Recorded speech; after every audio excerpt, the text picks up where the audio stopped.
नमस्कार विद्यार्थी मित्रांनो, योग्य स्ट्रॅटेजीने अभ्यास करताय का? आज आपण पाहतोय मिस्टेक नोटबुक स्ट्रॅटेजी टेट 2022 मध्ये आपल्या अकॅडमीचा रिझल्ट जास्त असण्याची कारण कोणते ते ही स्ट्रॅटेजी लक्षात घ्या.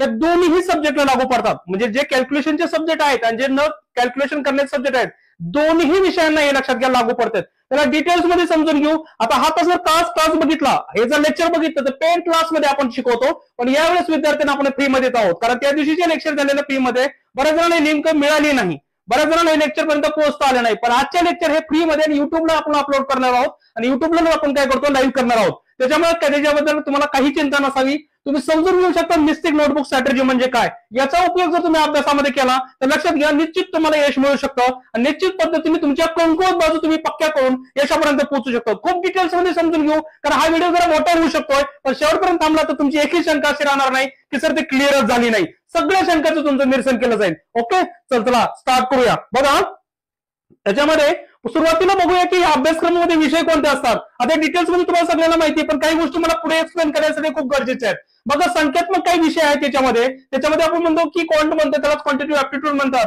आणि वर्बल रिझनिंगचे जेवढा काय शब्द भाग आहे तो याच्यामध्ये येतो. आणि नॉन वर्बल जो आहे, जो आकृतीवर जे काय डिपेंड आहे लक्षात घ्या, तो असंख्यात्मक येतो, असंख्यात्मक मध्ये येतो. म्हणजे हे जे विषय आहेत लक्षात घ्या, हे जे संख्यात्मक विषय काय आहेत ते तुम्हाला कॅल्क्युलेशनला वेळ घेतात आणि कॅल्क्युलेशन याच्यामध्ये असतं. बाकीचे तर कुठेच तुम्हाला कॅल्क्युलेशनची गरज पडत नाही, लक्षात घ्या. त्यामुळे याला व्यवस्थित समजून घ्या. याच्यामध्ये संख्यात्मक सब्जेक्ट मध्ये कुठले कुठले येतात, सर इथं क्वांट येतात, आपण मॅथमॅटिक्स म्हणू शकतो, वर्बल रिझनिंग घेऊ शकतो. म्हणजे जे काही आकृतीवरचे क्वेश्चन्स नाही आहेत, रिझनिंग मधलेच आहेत, बुद्धिमत्ता मधले, पण आकृतीवर क्वेश्चन नाही. त्याच्यामध्ये डिरेक्शन म्हणू शकता, बरोबर नाही, एखाद्या समजा क्रम काढू शकता, रँकिंग काढू शकता, या सगळ्या गोष्टी याच्यावर येतात.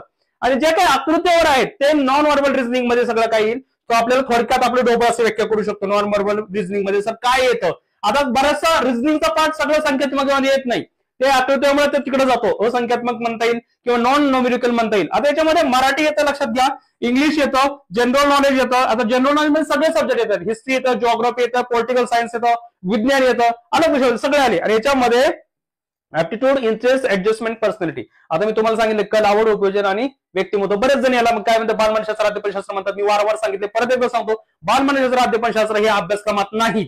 बालमानसशास्त्र, अध्यापनशास्त्र हे अभ्यासक्रमात नाही, ते टीईटीला आहे, सीटीईटीला आहे. इकडे नाही आहे ते.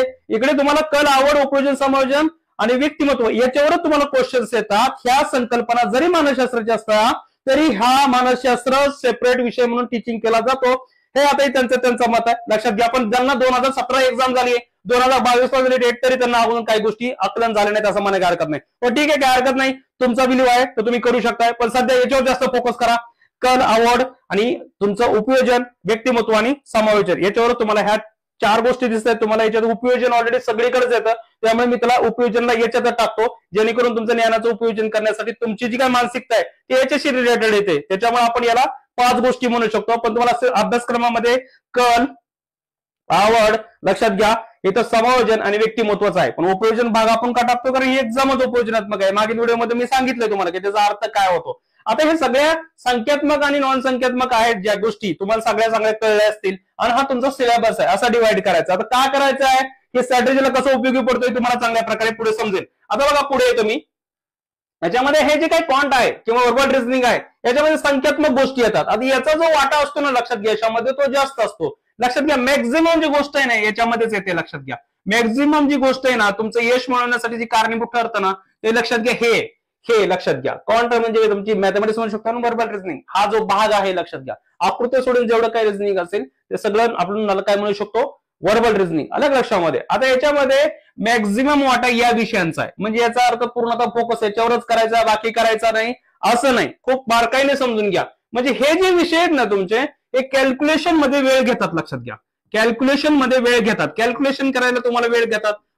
कॅल्क्युलेशन करायला वेळ घेतात. ओके, पुढे काय, सर कॅल्क्युलेशन करायला जर वेळ घेत असतील तर तुमचा मार्क जातात. कॅल्क्युलेशन करताना चूक झाली तर तुमचा मार्क बी जातो. लक्षात घ्या, मार्कही मिळत नाही, प्लस तुमचा जो टाइम आहे, वेळ आहे, तो बी जातो.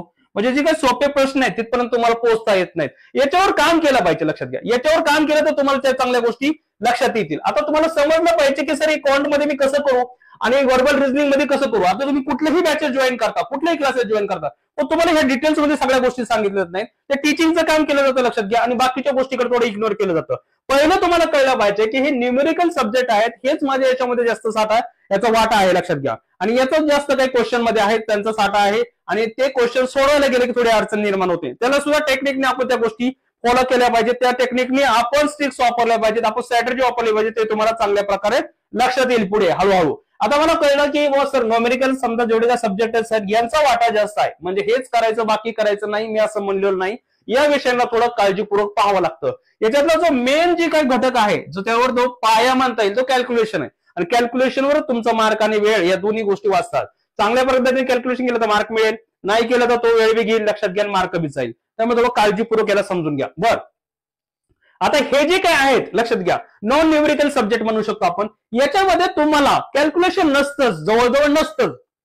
सर म्हणता तुम्ही जवळजवळ नसतं का म्हणता, कारण याच्यामध्ये विज्ञानचा भाग येतो. विज्ञानमध्ये कधी कधी उदाहरणं विचारलं जाऊ शकतात, तेव्हा थोडा भाग येऊ शकतो. नाही तर जवळजवळ नसले तर जमा आहे, त्याच्यामध्ये कॅल्क्युलेशन येत नाही. मग ही काय आहे ना गोष्ट, हे कुठपर्यंत आहे, त्याच्यात कॅल्क्युलेशन ही घटक येतच नाही. कॅल्क्युलेशन हे घटक येत नसल्यामुळे लक्षात घ्या की तुम्हाला इथं चुका कमी होतात, चुका कमी होतात, चुका कमी होतात. आणि चुका कमी होत असल्यामुळे इथं जो काही रिझल्ट आहे ना मुलांचा, जवळजवळ सगळ्यांचा सारखाच आहे. म्हणजे इथं मुलांना मार्क मिळतात. आता कॉम्पिटिशन कुठं मी सांगतो, मी कॉम्पिटिशन येत आहे, कॉम्पिटिशन कॅल्क्युलेशन कळलं पाहिजे आणि स्पीडने आणि अॅक्युरेसीने आलं पाहिजे. मी तुला डिटेल्स मध्ये समजावून सांगणार आहे.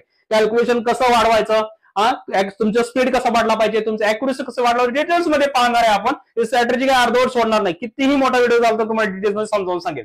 फक्त लक्षात घ्या, संख्यात्मक विषयाचा तुमचा वाटा जास्त दिसून येतो. आता तुम्ही म्हणाल तर याचं जर समजा सिलेबस चेंजेस झाला, कमी जास्त झालं, तरीही विद्यार्थ्यांना इथं स्कोर होतो.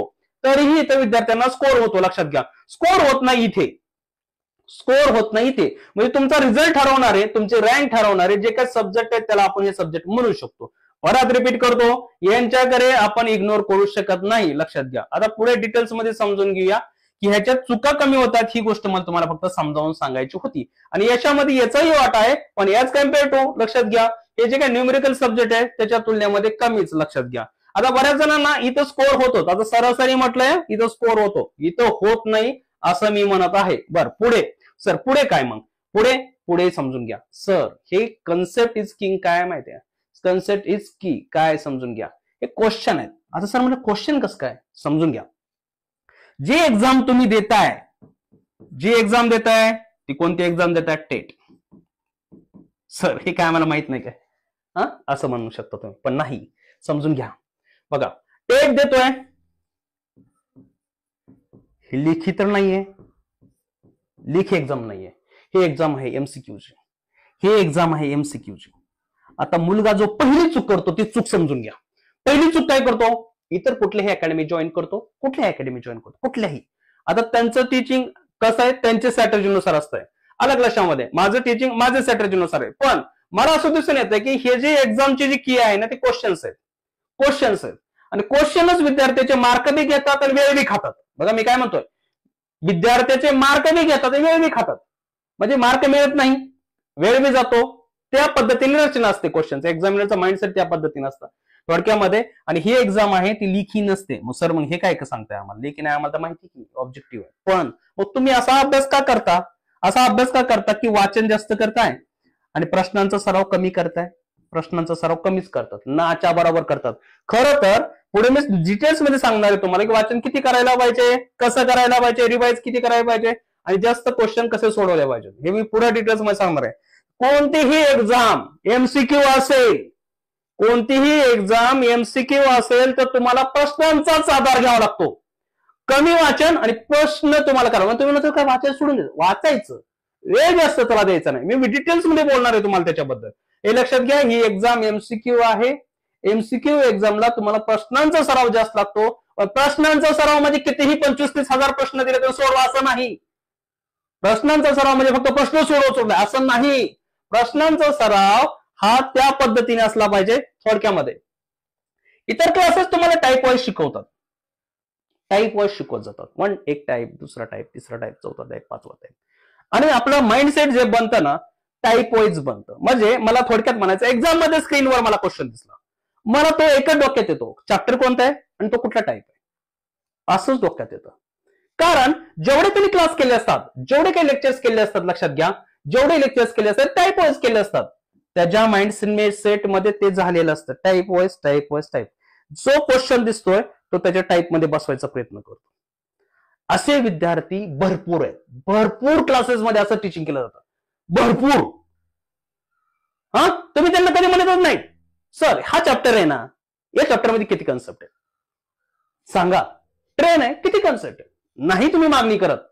तुम्हाला खूप छान वाटतं टाईप वाईज शिकायचं, टाईप वाईज टेस्ट द्यायची आणि टाईप वाईज संख्या चेंज करून नाव चेंज करून टेस्ट असते. चांगले मार्क मिळाले, खूप छान वाटलं, मस्त. 3 महिने खुश. 3 महिन्यानंतर रिझल्ट जवळ पेपर पुढे बघता ना स्क्रीनला, क्वेश्चन पूर्णतः वेगळे. 2022 ला इतर क्लासेस सगळे फेल झाले, सगळ्यांनी तेच केलं. आपण नाही केलं.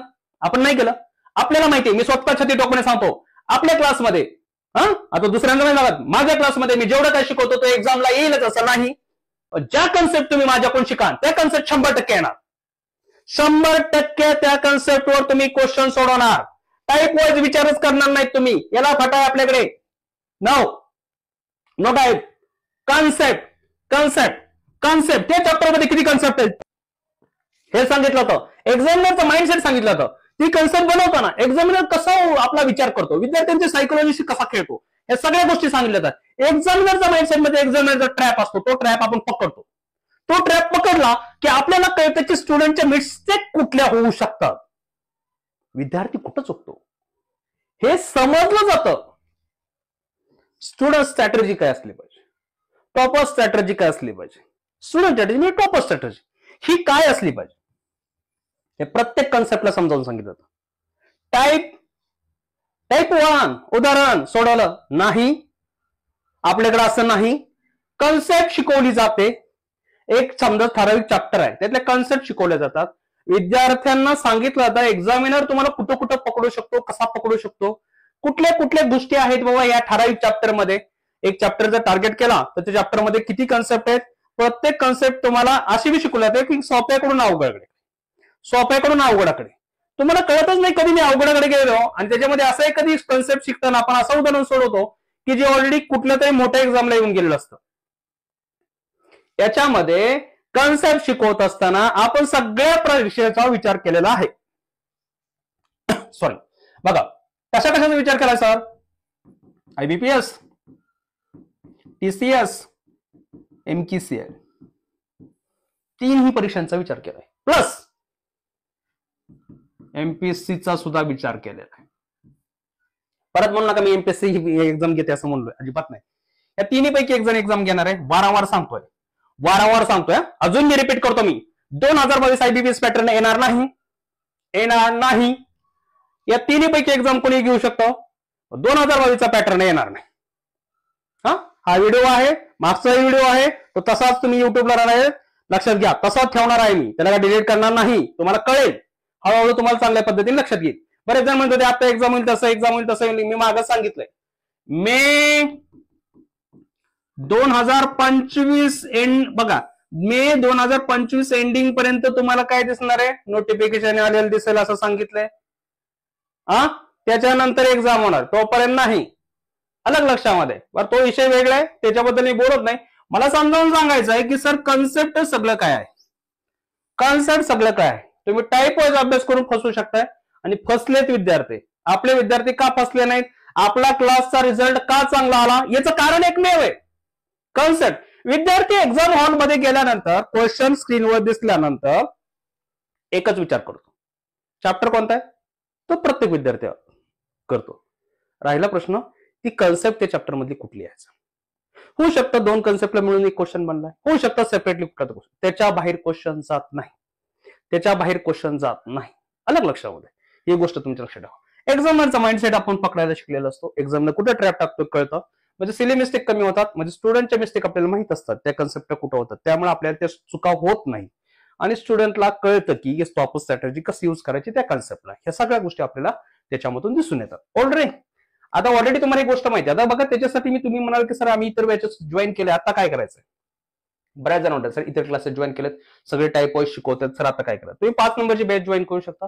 याची फी इतरांच्या तुलनेमध्ये जास्त आहे, मान्य आहे. याच्यामध्ये तुमच्याकडे लक्षात घ्या, याच्यामध्ये तुमची चांगल्या पद्धतीची तयारी होऊ शकते. ते लक्षात घ्या की तुमच्या मॅथमॅटिक्सची, ज्याला आपण क्वांट म्हणतो, आणि त्याच पद्धतीने रिझनिंगची, ह्या दोन्ही गोष्टीची तुमची चांगल्या पद्धतीने तयारी होऊन जाईल. याच्यामध्ये एक गोष्ट समजून घेण्यासारखी, ही जी टीचिंग आहे याच्यामध्ये मी तुम्हाला पहिलेच सांगितलं की सर क्वेश्चन तर असतो, क्वेश्चन थ्रू शिकतो आपण, पण कन्सेप्ट वाईज शिकतो. कन्सेप्ट तुम्हाला समजावून सांगितलं होतं, एक्झामिनरचा माइंडसेट समजावून सांगितलं होतं, स्टुडंट्स मिस्टेक कुठल्या होतात हे सांगितलं होतं, आणि स्टॉपर स्ट्रॅटेजी जी आपण स्टुडंट स्ट्रॅटेजी म्हणतो त्याला, की जे टॉपर आहेत त्यांची स्ट्रॅटेजी कोणती असते त्या कन्सेप्टला सोडवताना हे चांगल्या प्रकारे तुम्हाला समजावून सांगितलं होतं.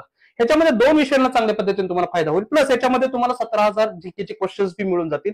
प्लस याच्यामध्ये तुम्हाला 6,000 जे ऑलरेडी टाईप वाईज क्वेश्चन्स आहेत त्याला आपण कन्सेप्ट चेक क्वेश्चन म्हणतो, आणि लोक त्याला टाईप वाईज देतात, आपण त्याला कन्सेप्ट वाईज देतो. ते क्वेश्चन बी तुम्हाला आम्ही सांगत नाही त्याच्यामध्ये कोणती कन्सेप्ट आहे, तुम्हाला कळलं पाहिजे ऍप्लिकेशन ऑफ कन्सेप्ट काय, ते पुढे कळून येईल तुम्हाला. हे ऑलरेडी 5 नंबरची बॅच जी स्टार्ट झाली, तुम्ही जॉईन करू शकता. लक्षात घ्या, याला कुठलीही ऑफर नाहीये, ही ऑफर थ्रूच ऑलरेडी 50% फी कमी केली आपण, 50% फी कमी केली. तुम्ही जॉईन करू शकता. याच्यातून तुम्हाला मॅथमॅटिक्स आणि रिजनिंगची चांगल्या प्रकारे तयारी होऊ शकते. नंबर इथे आहे, लक्षात घ्या, 705-750 तिचा कॉन्टॅक्ट करू शकता आणि माहिती घेऊ शकता. पण हा तुम्हाला माहिती देणे हा येतोय, याच्यासाठी मी आग्रही नाही, आग्रही नाही. परत म्हणा सर हे तुम्ही आग्रही का करताय, आग्रह नाही करत मी, तुमची चॉईस आहे ते. ओके, बरं पुढे सर मेन जी गोष्ट आहे तुम्ही सांगत होता ती जी मिस्टेक नोटबुक स्ट्रॅटेजी, सर कुठून सुरुवात होती? सुरुवात होती क्वेश्चन पासून, मिस्टेक नोटबुक स्ट्रॅटेजी ही ऑलरेडी एक रिव्हिजनचा प्रकार आहे, आणि रिव्हिजन या शब्दामध्ये सर्व काय आहे. री म्हणजे परत, आणि विजन म्हणजे तुमच्याकडे इमॅजिनेशन करणं गरजेचं आहे, व्हिज्युअलायझेशन करणं गरजेचं आहे. थोडक्यामध्ये तुम्ही पुढे पुढे गेल्यावर त्या गोष्टी तुम्हाला चांगल्या प्रकारे अर्थ लागून जाईल. बर, क्वेश्चन कशामध्ये बनतो सर? क्वेश्चन सर कन्सेप्ट असते, त्याचं ऍप्लिकेशन असतं, त्याच्यामध्ये लक्षात घ्या कन्सेप्टचं ऍप्लिकेशन असतं, आणि त्या ऍप्लिकेशन मध्ये कॅल्क्युलेशन असू शकतं. लक्षात घ्या, ऍप्लिकेशन मध्ये कॅल्क्युलेशन बी असू शकतं, ही गोष्ट कळून घ्या. क्वेश्चन त्याच्यापासून बनतो, एक्झामिनर ह्या गोष्टी करत असतो. लक्षात घ्या, एक्झामिनरचं माइंडसेट क्वेश्चन पासून तयार होतं. एक्झामिनर फसवायसाठी तो हेच साधन वापरतो की तुम्हाला चेक करतो, तो हेच साधन वापरतो. बरं सर मग काय याचा जो रोल आहे ना, लक्षात घ्या, याचा जो रोल आहे ना तो मॅक्झिमम किती रोल दिसून येतो माहिती का? याचा रोल हा तुम्हाला जास्तीत जास्त 30 ते 35% रोल याचा आहे. लक्षात घ्या, एक्झाम मध्ये असं दिसून येतं याचा रोल, ज्याच्यामध्ये कॅल्क्युलेशन कमी आहे. लक्षात घ्या, कॅल्क्युलेशन खूप कमी आहे. जे कॅल्क्युलेशन, लक्षात घ्या, लक्षात घ्या कन्सेप्ट ऍप्लिकेशन आणि कॅल्क्युलेशन याचा जो काही तुमचा जे काही समजा पर्सेंटेज आहे असं म्हणता येईल आपल्याला. लक्षात घ्या, किती पर्सेंटेज किती सर? लक्षात घ्या, ती पर्सेंटेज किती मी म्हणू शकतो की 70 ते जास्तीत जास्त इथं 65. लक्षात घ्या 65 एवढंच आहे.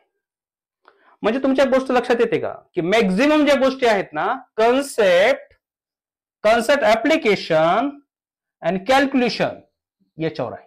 म्हणजे थोडक्यात याच्यावर आहे, कारण कॅल्क्युलेशन तिथंच येते ना, कॅल्क्युलेशन तिथंच येते, बरोबर नाही? कॅल्क्युलेशन कुठे येते? इथेच येते. कन्सेप्ट ऍप्लिकेशन कॅल्क्युलेशन त्याच सब्जेक्ट मध्ये येते. बाकी जो काय रोल आहे तुमचा कन्सेप्ट आणि कन्सेप्ट ऍप्लिकेशनचा, फक्त ते आपण जे नॉन न्यूमेरिकल सब्जेक्ट आहेत त्यांचा रोल आहे.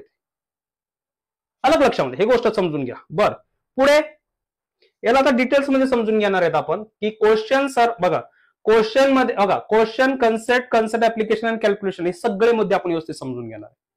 आणि तुम्हाला नोटबुक मिस्टेक स्ट्रॅटेजी तेव्हा चांगल्या प्रकारे तुम्हाला कळेल सर याचा अर्थ काय आणि का करणं गरजेचं आहे, चांगल्या प्रकारे तुम्हाला समजेल. अभ्यास असाच करायचा, कमी वेळामध्ये चांगले मार्क मिळवायचे असेल तुम्हाला हीच गोष्ट चांगल्या पद्धतीने इफेक्टिव्ह लागू होते. लक्षात घ्या, क्वेश्चन समजून घेऊ, क्वेश्चन पासून समजून घेऊ.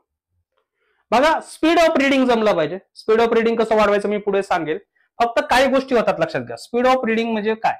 वाचनाचा वेग, जे रिपिटेशन होतं बघा, बऱ्याच जणांना एक क्वेश्चन 3-4 वेळा वाचायची सवय असते. म्हणजे 1, 2, 3, 4 वेळा असतात. समजा एक नाव या दिशेने चाललेले आहे, तिकडून एक नाव या दिशेने आहे, पुढे जातात, परत मागे येतात, परत वाचतात. क्वेश्चन 3-4 वेळा वाचायची काही जणांना सवय असते, 3-4 वेळेस रीड करतात. ही सवय तुमची स्पीड कमी करते. लक्षात घ्या, तुमची स्पीड कमी करते. हे करायचं नाही, एकदाच वाचायचं. मग सर तुम्ही एकदा वाचून कसं लक्षात राहील? इमॅजिन करायचं, व्हिज्युअलाइज करायचं, तो क्वेश्चन व्हिज्युअलाइज करायचा, डोळ्यासमोर व्हिज्युअलाइज करायचा. लक्षात घ्या, चांगल्या प्रकारे लक्षात राहील. आता तुम्ही म्हणाल सुरुवातीला नाही जमणार, मी काय हरकत नाही ना. जर समजा तो म्हणत असेल ना काही एक ट्रेन समजा या दिशेने चालले तर ट्रेन काढा. समजा दुसरी या दिशेने चालली विरुद्ध दिशेने तर इकडे ट्रेन काढा. ट्रेन म्हणजे काय चित्रकला नाही, तुम्हाला कळलं पाहिजे ट्रेन आहे. फक्त सुरुवातीच्या फेजमध्ये त्या गोष्टी करायच्यात. मी तुम्हाला सांगणार आहे, सुरुवातीच्या फेजमध्ये कसे करायचे सांगणार आहे. त्याच्यामुळे काय होतं माहिती का, जो क्वेश्चन आहे ना, क्वेश्चन तो चांगल्या प्रकारे तुम्हाला समजतो. सॉरी, ओके, ही गोष्ट कधी समजून घ्या. ओके, पुढे काय सर, इमॅजिनेशन हे गोष्ट खूप महत्वाची की तुमचं स्पीड वाढवत आहे. आणि तुम्हाला माहिती की स्पीड आणि अॅक्युरेसी ह्या दोन गोष्टी खूप महत्वाच्या आहेत या एक्झाम मध्ये. स्पीड आणि अॅक्युरेसी ह्या खूप महत्वाच्या गोष्टी आहेत, हे चांगल्या प्रकारे तुम्हाला माहिती आहे. ओके, मग ही स्पीड वाढवण्यासाठी ही गोष्ट करायची. फक्त लक्षात घ्या, रिपिटेशन नकोय क्वेश्चनचं, वारंवार वाचन नकोय. बघा सॉरी, फोकस फोकस. मुलं शब्दावर फोकस करतात, शब्दावर फोकस करायचं नाही.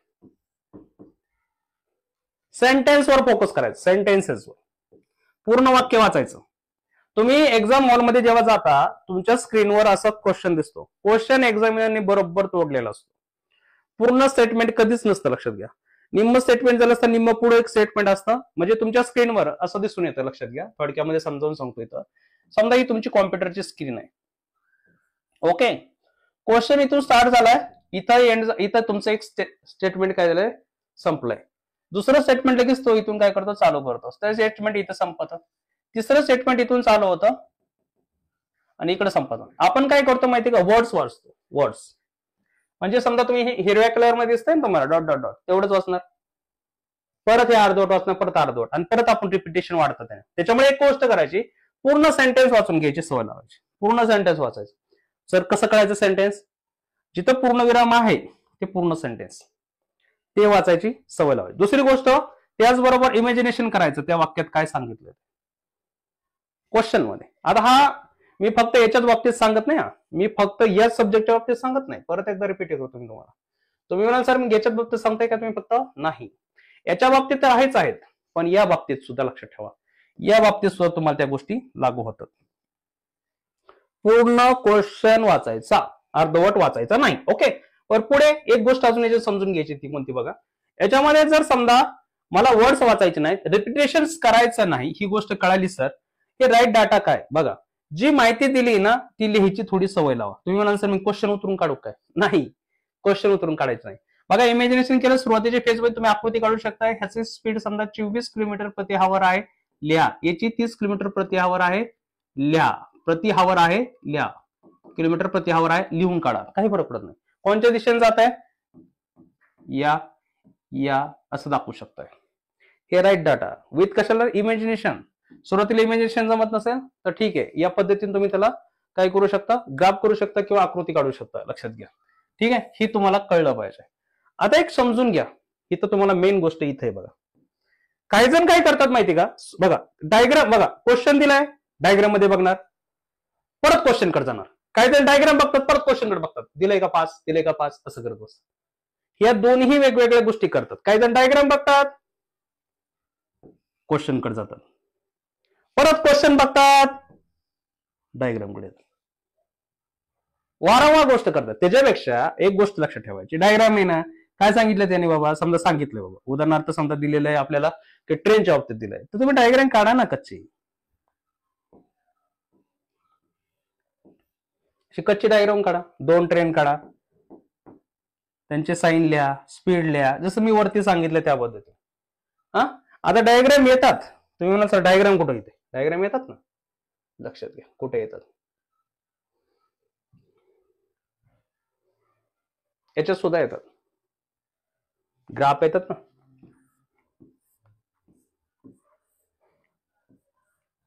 व्हॅल्यू इकडे दिले असते सूचीमध्ये.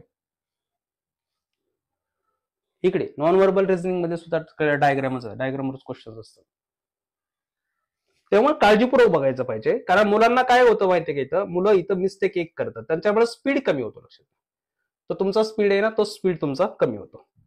डायग्राम कडे क्वेश्चन कडे जाणं, क्वेश्चन कडे डायग्राम कडे येणं, या अशा गोष्टी न करता दोन्ही गोष्टी सायमल्टेनियसली करायच्या. म्हणजे तुम्ही क्वेश्चन वाचत वाचत त्या गोष्टी तुम्हाला नोट डाऊन करायची सवय लागली. सुरुवातीच्या फेज मध्ये नोट डाऊन करू शकता, काही प्रॉब्लेम नाही. लक्षात घ्या, क्वेश्चन नोट डाऊन नाही म्हणत मी, डाटा म्हणतो मी, गिव्हन डाटा. लक्षात घ्या, हा एक मुद्दा. पुढे क्वेश्चनच समजून घेतोय आपण. क्वेश्चन नंतर जी कन्सेप्ट येते, लक्षात घ्या, क्वेश्चन नंतर जे महत्वाचं आहे, लक्षात घ्या, हा भाग पाहतो आपण, कन्सेप्ट. हा व्यवस्थित पाहूया, हे नेमकं काय आहे सर. बघा, कुठलाही विद्यार्थी स्क्रीनवर क्वेश्चन बघितल्यानंतर त्याच्या डोक्यात एकच येतं की हा प्रश्न कोणत्या विषयाचा आहे आणि हा प्रश्न कोणत्या चॅप्टरचा आहे, हे तुम्हालाही तुमच्या डोक्यात ते आलंच पाहिजे. परत तो कोणत्या चॅप्टरचा कोणत्या सब टॉपिकचा आहे हे बी तुमच्या डोक्यात आलं पाहिजे. बर, परत हे झालं ती कन्सेप्ट कोणती सर. आता लक्षात घ्या, चॅप्टर कोणता आहे, सब टॉपिक कोणता आहे हे बऱ्याच विद्यार्थ्याला समजून येतं. खरी अडचण होते ती कन्सेप्ट त्याला ओळखता येत नाही. त्याला कन्सेप्ट ओळखता येत नाही. उदाहरणार्थ जर समजा तो बघा अरिथमेटिक प्रोग्रेशन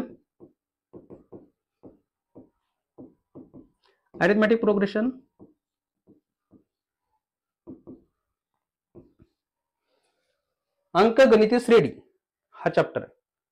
त्याच्यामध्ये सब टॉपिक आहे, 2 सब टॉपिक आहे. एक पद काढायला सांगितलं होतं, दुसरा आहे की त्याची सम काढायला सांगितलं, बेरीज पूर्ण पदांची.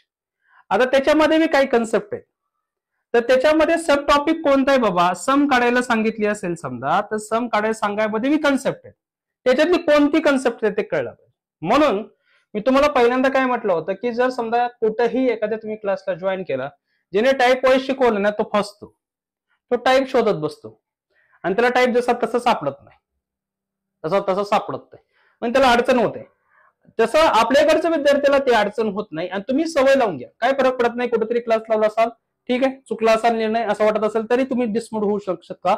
लक्षात, डिसमूड न होता एक गोष्ट करू शकता सर की कन्सेप्ट कुठली ओळखायला शिका त्याच्यातली. तुम्ही आता डीएड बीएड केलेले विद्यार्थी आहेत, तुम्ही काय असं काय सर्वसामान्य विद्यार्थी नाहीत की पोलीस भरती तलाठी ग्रामसेवक करताय, तुम्हाला कळतेच ते कन्सेप्ट कोणते आहेत ते.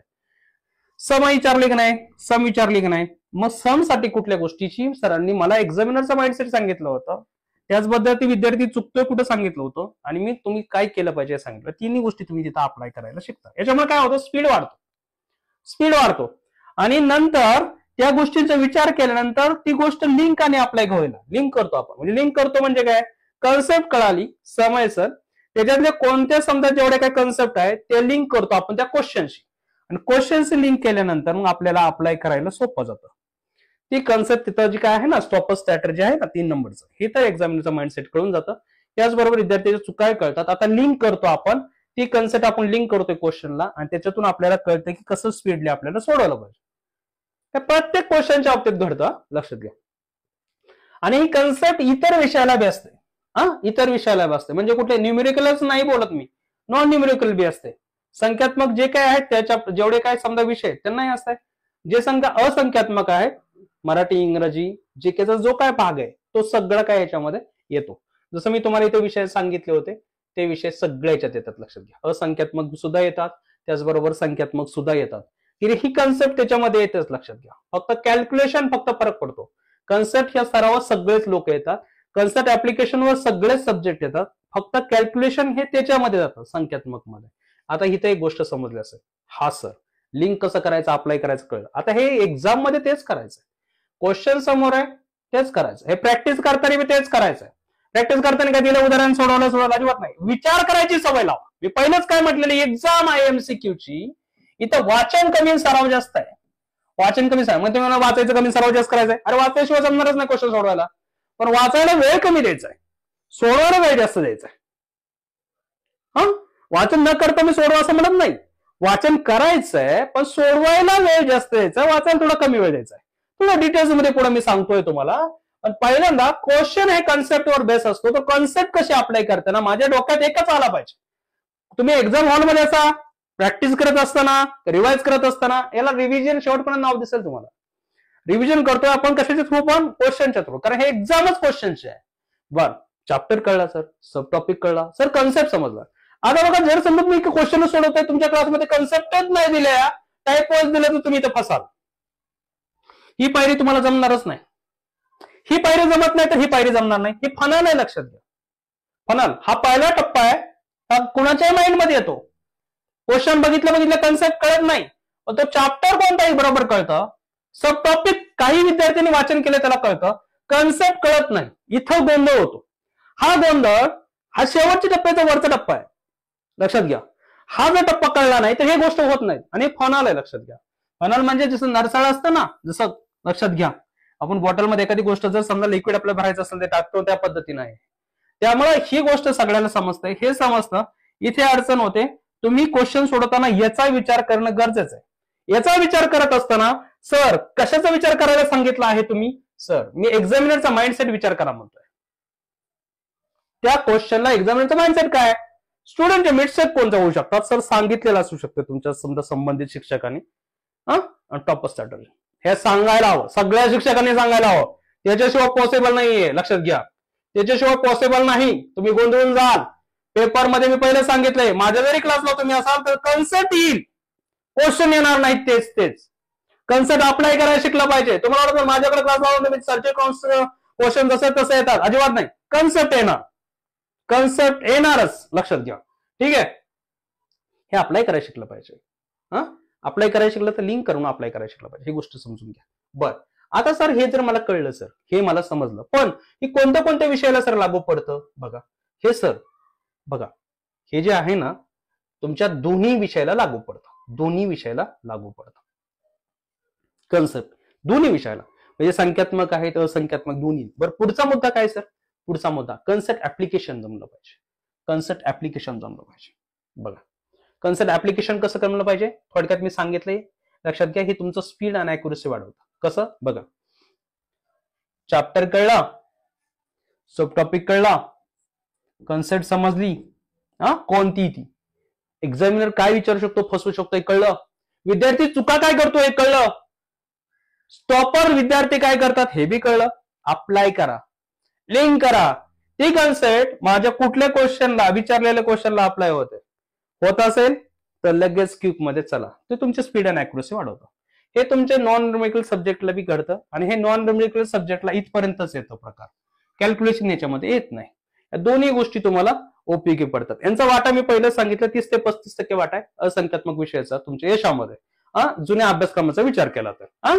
तरी आपण सगळ्याला कॉमन धरून चालतोय, आपण काहीच इग्नोर करत नाही. आलं लक्षामध्ये? ही गोष्ट तुम्हाला कळली पाहिजे, ह्याच्यावर थोडं काम केलं पाहिजे. लक्षात घ्या तुम्ही, ही कन्सेप्ट समजली पाहिजे. प्रत्येक विषयाच्या बाबतीत तुम्हाला समजलं पाहिजे.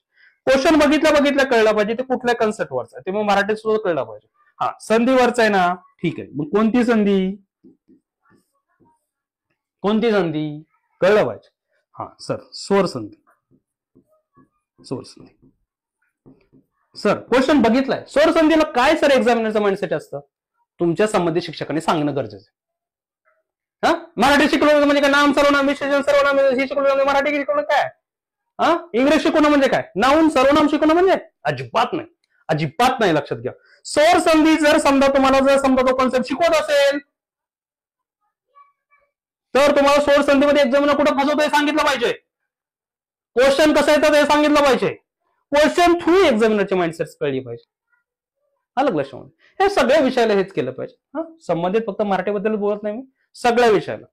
आता याच्यामध्ये मी सांगितलंय तुम्हाला, लक्षात घ्या. तुम्ही याच्या अगोदर तुम्ही आपल्या व्हिडिओमध्ये सांगितलं असेल की क्रमिक पुस्तक कसं वाचा, डिटेल्स मध्ये सांगितलंय मी तुम्हाला. त्या पद्धतीने क्रमिक पुस्तक वाचून घ्या. मराठी त्याच पद्धतीने करावं लागेल तुम्हाला. त्याच्यामध्ये तुम्हाला कन्सेप्ट समजून घेणं गरजेचं आहे. इंग्रजी त्याच पद्धतीने करावं लागेल. हे मागच्या व्हिडिओमध्ये सांगितलंय. नसेल तो व्हिडिओ बघितला तर तुम्हाला डिस्क्रिप्शन बॉक्समध्ये तुम्हाला लिंक दिसून येईल, तिथून तुम्ही तो व्हिडिओ परत बघू शकता, काही प्रॉब्लेम नाही. ठीक आहे, ही गोष्ट लक्षात ठेवा. हे दोन गोष्टी तुम्हाला इथंच लागू पडतात. बाकी कॅल्क्युलेशन जे काही जातं ते कॅल्क्युलेशन तुमचं लक्षात घ्या. संख्यात्मक विषयाला ह्या बी गोष्टी येतात, पण अप्लाय करायचं जर कळलं, लक्षात घ्या, अप्लाय करायचं लिंक आणि अप्लाय करायचं क्वेश्चनला समजलं, पुढे एक भाग राहतो तो कॅल्क्युलेशनचा, तो तुमचा अॅक्युरेसी आणि स्पीड वाढवतो. लक्षात घ्या, अॅक्युरेसी आणि स्पीड तुमचं वाढवतं पुढे कळून तुम्हाला. ठीक आहे, बघा ह्याच्यामध्ये हे आलं लक्षात घ्या. कन्सेप्ट आणि कॅन्सेप्ट ऍप्लिकेशन केल्यानंतर जे कॅल्क्युलेशन येतं त्याच्यामध्ये तुमचं अॅक्युरेसी आणि स्पीड खूप महत्वाचं आहे. अॅक्युरेसी आणि खूप स्पीड महत्वाचं आहे. बघ सोडवलं सर, स्टेप बाय सोडवलं, स्टेप बाय मला उत्तर निघालं. या पद्धतीनेच ते उदाहरणं सोडवायचे. अलग लक्षामध्ये आपल्याला ते काय कसं असतं, क्लास करत असताना एखादा संबंधित क्लास कुठलाही करत असताना वेळ असतो, ते आपल्याला उत्तर वेळेशी देणे घेणं असतं. इथं तसं नाहीये, ते अकॅडमिक इयर सारखं नाही जमत ते. इथं तुम्हाला स्पीड लागतो, लक्षात घ्या, आणि विथ अॅक्युरेसी लागतं. हे तुम्ही मॅथमॅटिक्स साठी आणि तुमच्या वर्बल रिजनिंग साठी जिथं तुम्हाला कॅल्क्युलेशनची गरज आहे तिथं तुम्हाला हे लागू होतं. ठीक आहे, चांगल्या प्रकारे समजून घेऊ आता पुढे. बघा थोडक्यात अॅक्युरेसी म्हणजे काय. बऱ्याच जण असं अॅक्युरेसीचा अर्थ कळत नाही. अॅक्युरेसी थोडक्यात समजावून सांगतो. बघा, हे तुमच्याकडे क्वेश्चन्स आहेत, 10 क्वेश्चन्स आहेत. हे क्वेश्चनची संख्या आहे, लक्षात घ्या, क्वेश्चनची संख्या. समजा तुम्हाला 5 येत आहेत, बघा 5 येत आहेत, 5 सोडवता येत आहेत, 5 सोडवता येत नाहीत, हे सोडवता येत नाहीत, तुम्हाला सोडवता येत नाही. आता हे कुठल्या गोष्टीच्या बाबतीत सांगतोय माहिती का? रिव्हिजनच्या बाबतीत सांगतोय. रिव्हिजन करतोय आपण, रिव्हिजन करतोय, रिव्हिजन करत आहोत आपण, लक्षात घ्या. रिव्हिजन थ्रू क्वेश्चन्स, लक्षात घ्या, हे करत आहोत. आणि कन्सेप्ट वाईज रिव्हिजन करतोय. 10 क्वेश्चन्स आहेत, 5 येत नाहीत. तुम्हाला मी समजा 10 क्वेश्चन दिले, तुम्हाला 5 येत नाहीत, 5 येत आहेत. 5 सोडवले तुम्ही, 5 सोडवले. हा, 5 सोडवले, 5 सोडवले, 10 पैकी 5 सोडवले, 4 बरोबर आले, 4 बरोबर आले. तुमची अॅक्युरसी किती? तुमची अॅक्युरसी किती? बरेच जण म्हणतील की सर सोपं आहे ना, 40% अॅक्युरसी. चुकलात. 40% अॅक्युरसी नाही. लक्षात ठेवायचं, अॅक्युरसी काढण्यासाठी जे काही समजा रिव्हिजन, कन्सेप्टचे रिव्हिजन करतो, त्यासाठी एक सूत्र आहे. किती येत होते? 5 येत होते.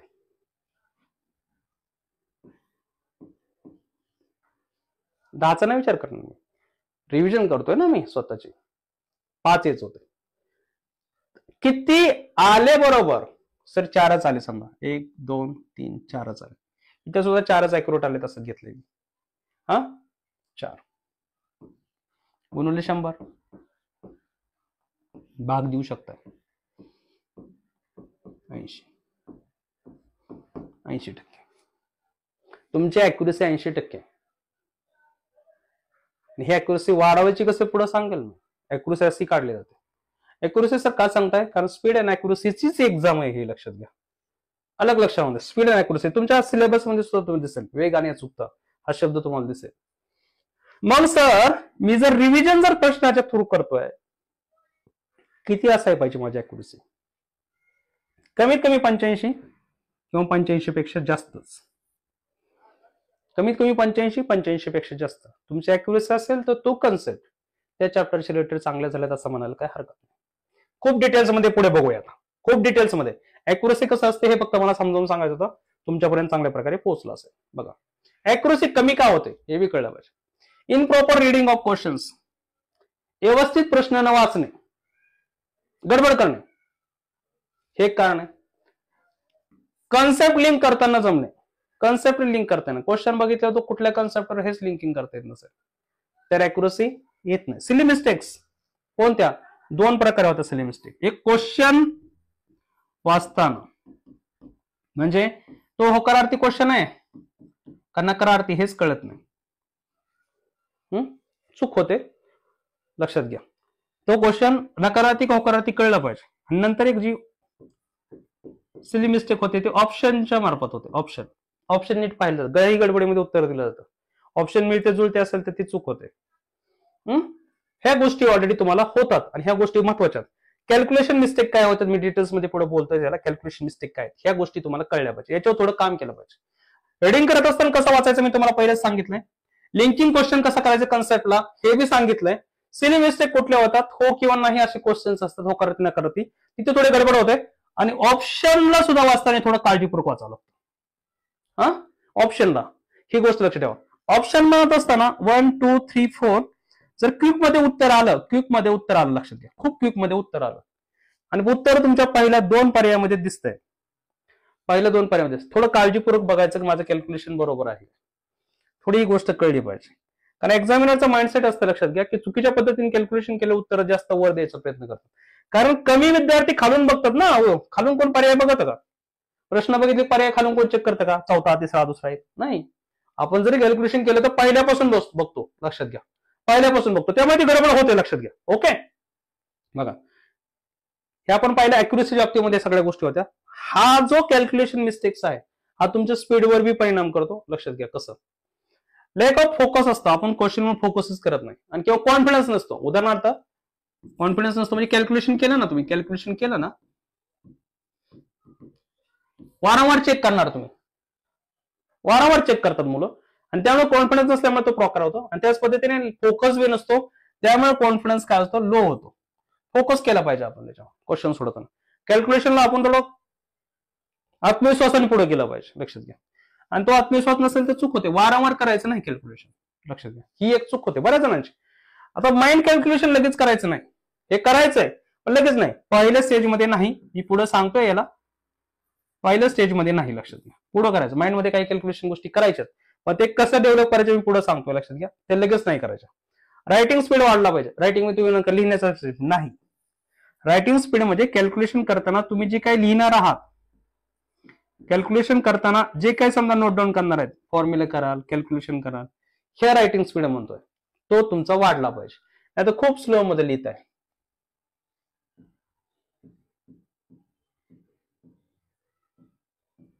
असं नकोय. स्पीड ऑफ लिहायची गरजच नाही ना. यस म्हणजे स्पीड असतो, हे कळलं पाहिजे. बाकीच्या गोष्टी नमूद केल्या तर शॉर्ट मध्ये लिहायचं काय गरज आहे, त्याच्यावरून तुमचा स्पीड काय होणार आहे, वाढणार आहे. ओके, हा मुद्दा स्पीड. आता क्वेश्चन आता खूप डिटेल्स मध्ये बघा, कन्सेप्ट वाईज केलं पाहिजे, कन्सेप्टच की आहे, कन्सेप्ट ऍप्लिकेशन जमला पाहिजे, कन्सेप्ट कॅल्क्युलेशन जमला पाहिजे, हे ऍक्युरेसी आणि स्पीडने जमलं पाहिजे. हीच एक्झाम आहे टेटची, हीच एक्झाम आहे टेटची. पुढे या. आता क्वेश्चनची जी काही रचना असते ना, सरासरी अशी असते, लक्षात घ्या. इझी 20%, मीडियम 40% आणि हार्ड 40%, असंच असते. आता क्वालिटी आणि क्वांटिटी खूप महत्वाची आहे. आता ज्यावेळेस तुम्ही क्वेश्चन सोडवता ना, त्याच्यामध्ये क्वालिटी असणं गरजेचं, लक्षात घ्या. क्वालिटीचं प्रमाण जास्त असायला पाहिजे, क्वांटिटी कमी असली तरी चालेल, लक्षात घ्या. क्वालिटी नसेल विनाकारण तुम्ही क्वेश्चन सोडत बसलात, असं नाही होत. आता हे पुढे काय सर, हे काय sir, chapter wise concept revision through questions आहे, लक्षात घ्या. याच्यामध्ये जेवढे काही समजा कन्सेप्ट आहे, जे ऑलरेडी बघा, याच्यामध्ये सरळ IBPS, TCS आणि MKCL. आता हे काय समजा 3 जण आहेत, प्लस याच्यामध्ये मी तुम्ही याच्या अगोदर बी सांगितलं की MPSCचा सुद्धा विचार केलाय आपण, MPSCचा सुद्धा आपण विचार केलाय. हा, आता याच्यात समजून घ्या. एखादा चॅप्टर आहे समजा ट्रेन चॅप्टरवर कोणत्या कन्सेप्ट IBPS विचारतात, कोणत्या कन्सेप्टवर TCS भर देतात, कोणत्या कन्सेप्ट MKCL आणि कोणत्या कन्सेप्ट MPSC, याचा विचार करून क्वेश्चन बनवलेत, लक्षात घ्या. आणि ते क्वेश्चनचे रिव्हिजन कसं करायचं मी पुढे सांगतोय तुम्हाला, की रिव्हिजन कशी करायची. आता हे जेव्हा आपण विचार करतो, तो चॅप्टर मध्ये कोणते क्वेश्चन्स आहेत, तर ते कन्सेप्ट वाईज सगळे कन्सेप्ट चेक केले. म्हणून मी काय म्हटलंय की मी शिकवलेले उदाहरणं येणार नाहीत, अलग लक्षामध्ये. हा, पण कन्सेप्ट रिपिटेशन होणार, कन्सेप्ट रिपिटेशन होणार, हे त्याचा विचार करून बनवलेत. रॅन्डमली असे 20-25 क्वेश्चन नाही दिलेले. हा, कन्सेप्ट मध्ये त्यात खेळ स्तर ठेवलेला, लक्षात घ्या. इझी, मिडियम आणि हार्ड. Easy, medium, hard. तुम्हाला 50 क्वेश्चन दिसून येतील, त्यातले 10 क्वेश्चन याचे आहेत, लक्षात घ्या. तर मला 20 क्वेश्चन याचे आहेत आणि 20 क्वेश्चन्स याचे आहेत, असं स्तर ठेवलेलं आहे. इझी हे 50 क्वेश्चन्स आहेत प्रत्येक चॅप्टरच्या, प्रत्येक चॅप्टर इथे दिसेल बी तुम्हाला, लक्षात घ्या. इथे दिसत बी असेल, क्वांटिटेटिव्ह ऍप्टिट्यूड मध्ये एवढे चॅप्टर्स आहेत ना, 30 चॅप्टर्स आहेत, प्रत्येकाला 50-50 क्वेश्चन्स आहेत. इथे रिझनिंगच्या बाबतीत सेम तसंच आहे, लक्षात घ्या. चॅप्टर वाईज ही रचना केली आहे, इझी, मिडियम, हार्ड, जसे एक्झाम मध्ये असते तसे, अलग लक्षामध्ये. परत हे मराठीचे 2000 क्वेश्चन आहेत ना, हे तुम्ही सोडवायचे, लक्षात घ्या. कुठून सोडायचे, कसे सोडायचे मी सांगितलेलं असेल ते तुम्ही सोडायचे, ते आपण प्रोव्हाइड करत नाहीत, अलग लक्षामध्ये. इंग्लिशचे सुद्धा, लक्षात घ्या.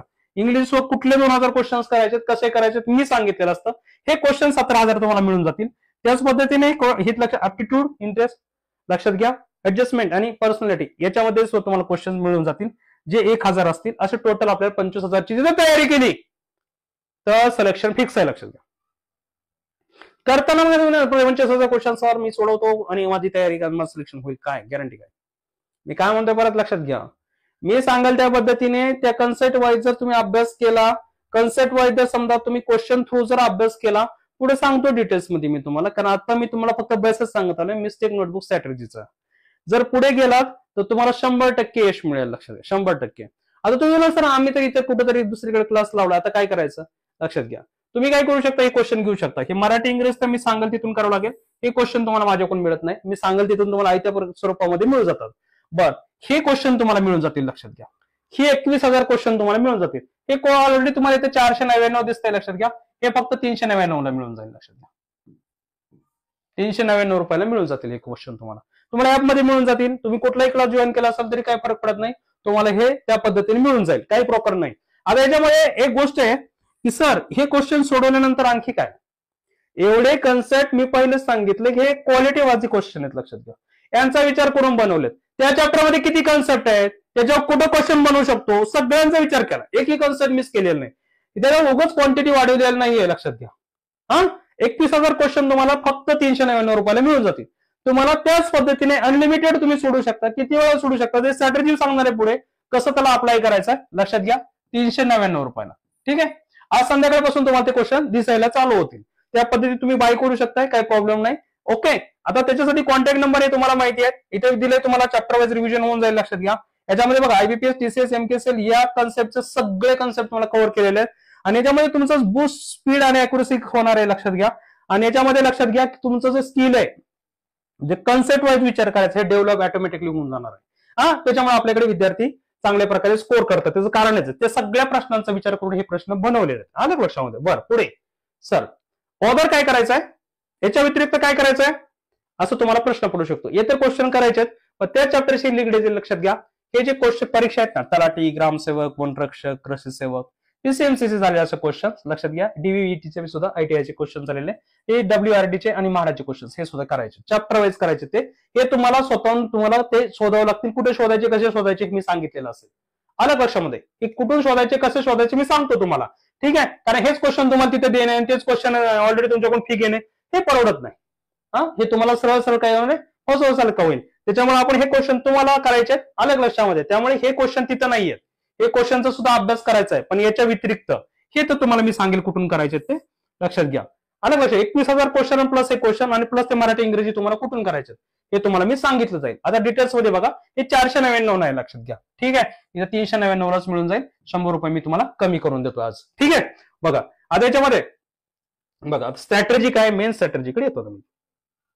हे सगळं ऑलरेडी सुरुवातीच होतं. बघा याच्यामध्ये मिस्टेक नोटबुक स्ट्रॅटेजी मध्ये एक गोष्ट समजून घ्या. ती कोणती, त्या साहित्य काय लागणार आहे अगोदर समजून घ्या.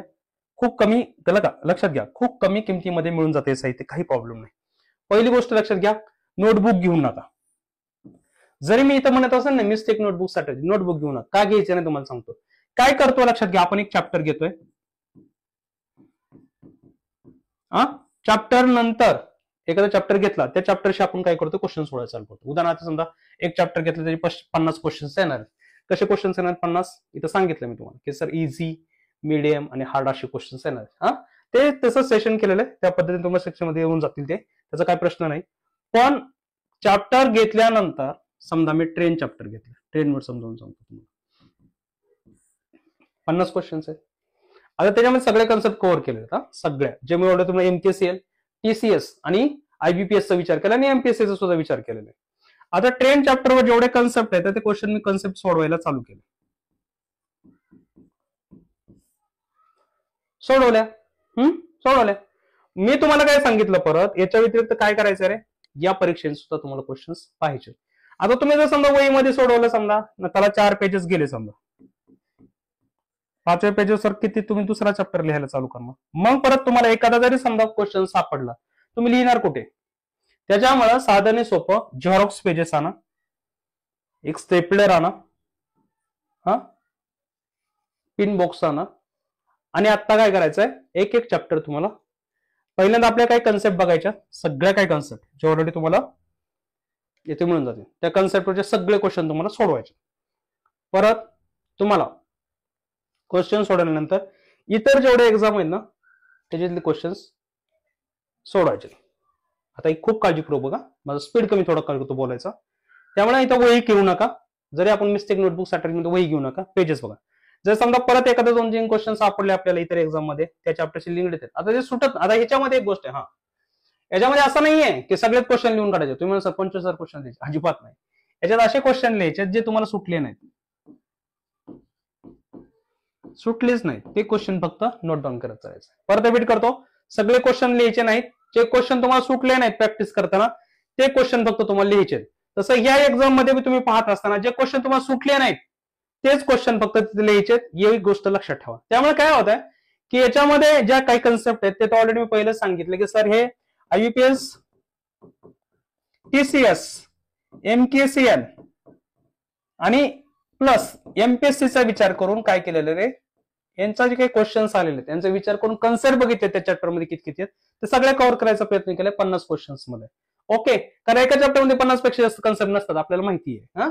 आता जर समजा त्या पद्धतीने केले, जेवढे क्वेश्चन सुटत नाहीत, ज्या कन्सेप्टवरचे क्वेश्चन सुटत नाहीत तेवढेच फक्त याच्यामध्ये लिहायचे झेरॉक्स पेजवर. नवीन एखादा क्वेश्चन पाहिला इतर एक्झाम मध्ये तो बी सुटला नाही एखाद्या कन्सेप्टवरचा, तोच फक्त नोट डाऊन करायचा, बाकीचे लिहायचे नाहीत. बर ठीक आहे, ओके. पुढे काय सर, याला कसं करायचं आता थोडक्यामध्ये समजून घ्या. करायचंय कसं, हे कसं करायचंय, हा मेन स्ट्रॅटेजी कशी करायची. हा बघा, पहिल्यांदा इथं 60% भाग आहे लक्षात घ्या. इकडे वेळ आहे, वेळ वेळ दिलेला आहे, आणि इकडे तुम्ही किती टक्के तुमचं काही समजा मेमरी रिटेन्शन आहे हे दिलेलं आहे. पहिल्या वेळेस तुम्ही वाचत असताना 100% समजा वाचलंय. हे ग्राफ जर व्यवस्थित समजून घ्या. हा ही ग्राफ मी बनवलेला नाही, हा सायंटिस्टनी हर्मन इबिंगहसनी बनवलेला सायंटिस्टनी हा ग्राफ आहे लक्षात घ्या. या ग्राफचा उपयोग आपण आपल्या अभ्यासामध्ये चांगल्या प्रकारे उपयोग करू शकतो. बघा, पहिल्यांदा जेव्हा वाचता तुम्ही 100%वर असाल, लक्षात घ्या 100%वर असाल, ही गोष्ट तुम्हाला समजायला हवी. हा थोडं व्यवस्थित समजावून सांगतो जेणेकरून तुम्हाला कळून येईल. बघा, पहिल्यांदा 100%. जर समजा तिसऱ्या दिवसापर्यंत आलात तरी किती टक्केपर्यंत येतं माहिती का, 60% तुम्ही विसरलेला असता तो भाग, 60% विसरलेला असतं. हा 60% विसरलेला असतं. त्याच पद्धतीने लक्षात घ्या, त्याच पद्धतीने जर समजा 60% विसरलाय तर 60%च्या डाटावर तुम्ही कॅल्क्युलेशन करू शकत नाही. 60%च्या डाटावर तुम्ही प्रश्न सोडू शकत नाहीत, अॅक्युरेसी मध्ये सोडू नाही शकत. तुमचं स्पीड सुद्धा कमी येणार, तुम्ही गोंधळलेला असाल क्वेश्चन वाचताना. मग काय करायचंय बघा, पहिल्यांदा क्लास करायचा आहे. आता तुम्ही माझ्या क्लासला असाल, माझा क्लास बघा, इतरांच्या क्लास असेल तरी क्लास बघा, काही प्रॉब्लेम नाही, काही अडचण नाही. लक्षात घ्या, क्लास बघा, त्यांचा क्लास बघा पहिल्यांदा. ठीक आहे, आता क्लास कोणाचा, एखाद्या चॅप्टरचा समजून घेऊ. आता ट्रेन म्हणत होता आपण, ट्रेनचा चॅप्टर समजून घेऊ. ट्रेन चॅप्टरवरचा क्लास बघा, त्याचा ट्रेन चॅप्टरवरचे सगळे क्लास बघा, जे तुमच्या संबंधित कुठलाही क्लास समजा क्लास असेल, काही हरकत नाही. 24 तासामध्ये परत रिवाइज करायचं. आता रिव्हिजन करत असताना मी क्लास पाहणार नाही, मी क्लास पाहणार नाही. मी काय पाहणार, क्वेश्चन्स. मी पाहणार क्वेश्चन्स, क्वेश्चन्स पाहणार मी, क्वेश्चन्स. म्हणजे सर काय, सर क्लासमध्ये तुम्ही कन्सेप्ट समजून घेतले असतील, आता परत क्लास कर जायचं नाही, क्वेश्चन सोडवायचे. पहिली रिव्हिजन म्हणायचे. आता क्वेश्चन्स पहिली रिव्हिजन. सर रिव्हिजन कशी म्हणायची, कारण इथं नीट बघा काय म्हटलं मी, chapter wise concept revision through questions. आणि परत सांगतोय, टेट एक्झामला जर तुम्हाला सिलेक्शन व्हायचं असेल तर मिनिमम 25,000 तरी क्वेश्चन सोडावं लागतात. तुम्ही निक्क क्वेश्चन सोडा, निक्क क्वेश्चन सोडा, नाही क्वांटिटी नको आहे, क्वालिटी हवी आहे. हा ही गोष्ट समजून घ्या. बर पुढे काय सर, समजलं, रिव्हिजन केली सर, मी तुमचे क्वेश्चन्स आहेत ते सोडवले. बर पुढे काय सर, पुढे जे क्वेश्चन तुम्हाला सुटले नाही, जे क्वेश्चन सुटले नाही दुसऱ्या दिवसाला 2 डेज नंतर, 2 डेजनीच का, लक्षात घ्या. पहिल्यांदा 100% असेल तर समजा मी 24 तासामध्ये रिव्हिजनला गेलो तर ते परत माझा 100% होतं. रिव्हिजन बी होते. आता बघा तुम्ही रिव्हिजन कसं काय होतंय, क्लास परत त्या बघायचं नाही म्हणता तुम्ही. क्लास बघायचा नाही, पण तुमची रिव्हिजन प्रश्नामार्फत होते ना. कोणती कन्सेप्ट वापरू, एक्झामिनरचा माइंडसेट काय, कुठे विद्यार्थी चुका होत आहेत, हे तुम्ही ते पाहणार आहे ना, म्हणजे रिव्हिजन होते. परत नाही क्लास बघायचा. बघा पुढे दुसऱ्या दिवसाला, दुसऱ्या दिवशी 2 डेज. आता एक गोष्ट समजून घ्या, 2 डेजने म्हणले की सर आपल्याला वाटतं की लगेच सर दुसऱ्या दिवशी लगेच करायचंय का, नाही. लक्षात घ्या, हे 2 डेज इथे लक्षात घ्या, 24 तासाने 2 डेज म्हणजे इथे. हा 24 तासाने 2 डेज, 2 डेज असल्याचे. याच्यानंतर 2 दिवस, याच्यानंतर 4 दिवस, याच्यानंतर 8 दिवस, आणि याच्यानंतर 16 दिवस, असं हे अलग लक्षामध्ये. हे समजून घ्या. आता परत रिटेन्शन होत आहे, लक्षात घ्या. प्रत्येक रिव्हिजनला ते 100% येत आहे. तुमचा विस्मरणाचा कालावधी वाढत जातोय. बघा 24 तासानंतर जर केलं तर तुमचं विस्मरण हे 16 दिवसानंतरच होणार. लक्षात घ्या, 3 डेज नंतर केलं ना तुमचं विस्मरण हे पुढेच होणार. बघा या ग्राफ इकडे गेलं, किती डेजनी होणार हे सांगता येणार, पण पुढेच होणार. हे इबिंगहसचा जो काही समजा ग्राफ आहे त्याचा युज करायचा. आता काही बघा, काही कन्सेप्ट तुम्हाला सुटल्या नाहीत, ती इथे सुटून जातील, इथं सुटतील, तरी काय राहिले ना, काही फरक पडत नाही. 4थ्या डेजचं काय रिव्हिजन आहे त्याला करायचं. 4था डेज कुठलं, 4था डेज परत समजून घ्या, ह्या 2 डेज नंतरचं 4था डेजला करून घ्यायचं. 2 days आणि ते नोट डाऊन करून ठेवायचं आहे वहीमध्ये. त्याच्याशिवाय पॉसिबल नाही, लक्षात घ्या. आणि सोपर स्ट्रॅटेजी आहे, लक्षात घ्या. ही केलेली 2022 ला विद्यार्थ्यांनी, त्यामुळे त्यांचा रेशो खूप चांगला आहे. त्यांना पेपरमध्ये भीती वाटत नाही, स्पीड वाढते, अॅक्युरसी येते. नंतर बघा लक्षात घ्या, 8 दिवसांनी करायचं नंतर 16 दिवसांनी करायचं. इथे लक्षात घ्या, या स्टेजला 4थ्या डेजच्या स्टेजला आता आपण लक्षात घ्या हे क्वेश्चन्स करू शकतो, हे क्वेश्चन्स करू शकतो, लक्षात घ्या.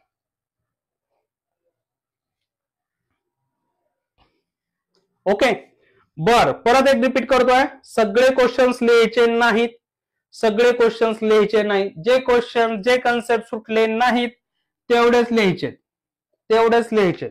ठीक आहे, त्याच्यामुळे तुमचं स्पीड वाढेल, अॅक्युरसी वाढेल. त्या चॅप्टर मध्ये तुमचा कुठेच मार्क जाणार नाही. आता हे त्याच बाबतीत करायचंय का सर, फक्त संख्यात्मक? अजिबात नाही.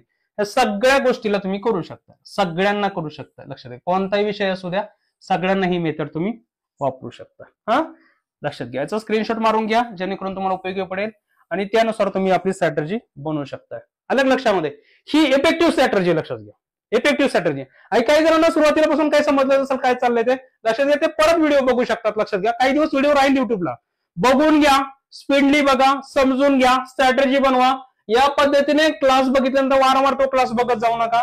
आपल्याकडे अनलिमिटेड वॉच टाइम आहे, पण तुम्ही स्पीड बघून स्पीड वाढून बघा. मग बघायचं तर स्पीड वाढून बघा, पण वारंवार क्लास करायचं नाही. वाचायला कमी वेळ द्या. परत म्हणतोय मी, वाचायला कमी वेळ द्या, वाचायचं नाही समजत नाही. कमी वेळ वाचायला, जास्त प्रश्न सोडवायला मदत होते. लक्षात घ्या, जास्त प्रश्न सोडायला प्रॅक्टिस करायला वेळ करा. प्रश्न बी कुठलेही सोडू नका. लक्षात घ्या, इथे तुम्हाला सांगितलंय त्या पद्धतीने तुम्ही इथं बाय करू शकताय. लक्षात घ्या, 499 ला नाही, लक्षात घ्या 399 ला तुम्ही बाय करू शकताय. लक्षात घ्या, याच्यामध्ये तुम्हाला 1,500 क्वेश्चन, हे 1,500 हे 17,000, 1,000 असे 21,000 क्वेश्चन तुम्हाला मिळून जातील. अलग लक्षात, हे क्वेश्चन कुठून करायचे मी सांगितलं जाईल तुम्हाला, हे तुम्हाला कुठून करायचं मी सांगितलंय. त्याचा स्तर तुम्हाला सांगितलं, व्यवस्थित पद्धतीने समजायला असेल तुम्हाला की स्ट्रॅटेजी किती इफेक्टिव्ह आहे. परत मी सांगतो, वाचनाला कमी वेळ द्यायचा आहे. वाचल्यानंतर जेवढा भाग वाचलाय त्याचे जास्तीत जास्त क्वेश्चन सोडायचा प्रयत्न करा. ते बी चांगले असावेत, क्वालिटी असावी क्वेश्चनला. ओके, क्वांटिटी फक्त नसावी. ठीक आहे, हीच गोष्ट तुम्हाला समजावून सांगायची होते. ठीक आहे, मला वाटतं चांगल्या प्रकारे तुम्हाला समजा असेल. चांगल्या प्रकारे तुम्ही अप्लाय करा. ज्या पद्धतीने स्ट्रॅटेजी सांगितली त्या पद्धतीने बनवा. सगळ्या विषयांना ते लागू होते. लक्षात घ्या, रिव्हिजन स्ट्रॅटेजी प्रश्नाच्या थ्रू रिव्हिजन करा. ती पद्धत वापरू नका. आपण अकॅडमिक इयरचा पेपर लिहित नाही. लक्षात घ्या की आपण काय करू, ते वाचायला जास्त वेळ लावतो, प्रश्न सोडायला कमी वेळ येतो. हा काळ तुम्हाला प्रश्नाचा थ्रू रिव्हिजन करण्याचा आहे. तेवढं चॅप्टर वाचा, त्याच्यावरचे क्वेश्चन बघा, तेवढं चॅप्टर वाचा, त्याच्यावरचे क्वेश्चन्स बघा. या पद्धतीने तुम्ही करू शकता. चांगल्या आणि सोप्या पद्धतीने तुम्हाला सांगितलं आहे की हा जो ग्राफ आहे, लक्षात घ्या, हा जो ग्राफ आहे तुम्हाला चांगल्या प्रकारे उपयोगी पडू शकतो. ओके, थांबूया येतो, भेटूया पुढच्या क्लासला. काळजी घ्या आणि खूप चांगल्या पद्धतीने अभ्यास करा. निरोप घेतो मी तुमचा. धन्यवाद. जय हिंद.